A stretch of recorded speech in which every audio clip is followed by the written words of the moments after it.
Okay, I'm sitting here on the old Ford 4000.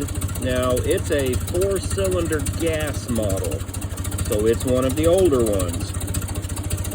If you've never seen how the gear shift pattern on this works, here it is on top of your transmission cover, and this shifter goes up and down. You have up, you have down, and you have middle. So, up and back is reverse.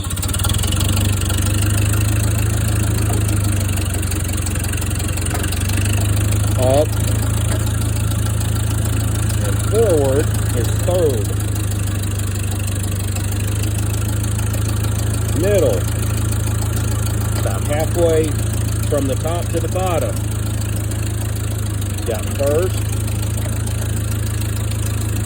second, fourth, and what we used to call road gear, fifth. Has to be in the middle before you can start it.